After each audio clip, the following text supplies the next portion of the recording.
Yeah. Okay, we're finally live. We were having some technical difficulties, but we are good.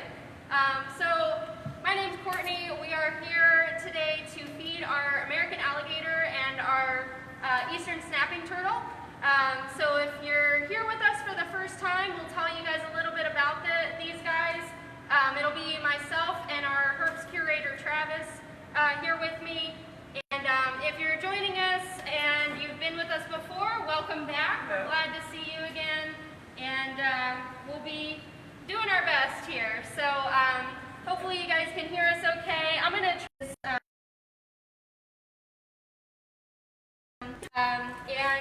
Travis will be feeding our snapping turtle in the meantime, who is way up there in the front corner. Yep. So, Travis, if you want to start with the snapping turtle, I'll try to get the gator out here in the middle. Sure. Yeah, well, so what we'll do is our snapping turtle is kind of hunkered down here, and during this time of the year, they're still kind of emerging from that winter dormancy period where they're still a little slow and sluggish. They're still kind of getting their appetite back, but they do still eat. And snapping turtles, because their range extends so far north, they're fairly used to colder temperatures anyway. So he has been fairly active this whole winter because we haven't let the temperature really drop in here. But much more below 60 degrees, and the water temperature usually stays a little bit warmer. So what I've got here is I'm going to try to get him to come on towards me to make it a little bit easier to feed. So it's a nice brightly colored target. That's a nice contrast, and we have targeted him to this before, so he does know when this is shown, he does know what it means. And because he hasn't, what I interpret that as him being just somewhat uninterested in food at the moment, which is totally fine because again, during this time of the year, we're as far as our husbandry goes, off the algae on it. But looks like our alligator is he responding? I think so. All right. Let's focus in on him real quick. I'll come over here so you can see a little bit better.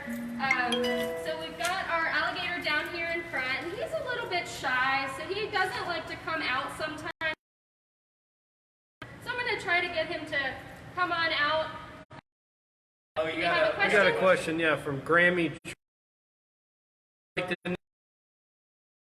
Average weight. Do you have the average weight number up here? Well, I guess that's a big question because if we're talking about the alligators, because this guy is near adult size. When he gets what would be considered fully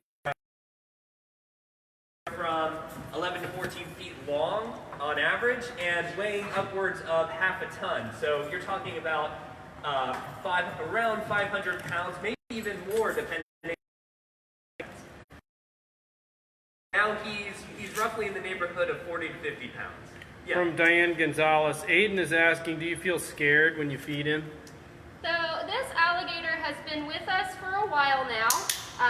Going on 5 years that he's been with us here at the Living Museum. And so we have, since he's been a little guy, and we're not really afraid of him, but we certainly relatively regular weights on him. At this point, he's big. He's getting pretty big, so examination. But we do on his size because he is still growing. But we don't actually feed this guy every day. He gets fed 3 days a week. So we divvy up the amount of food that is based on his current weight, and he gets fed a certain percentage of his body mass per week. And he gets fed those amounts throughout the week on those 3 days. So he gets about a fillet of fish on Sundays and Wednesdays, and then on Fridays he gets a couple of mice. So those are typically dietary, sharp razor blades, but they are pointy, and to bite down on him, whatever it is that he's biting, which is why, because if he were to get a little too excited and accidentally nip there, and lots of And his teeth aren't really designed as much for slicing or anything like that, because we have a few different types of teeth in our mouth that serve different functions. So we have a set that cut things, a set that really like grips and tears into things like meat, and then we have our other teeth in the back that tend to help with grinding and chewing and processing the food that we eat. But alligators only have one type of teeth, and that's a very cone-shaped tooth that they have about anywhere between 74 to 80 in their mouth at any one time, and it's really just used for grabbing onto things and holding on so that they can get their food.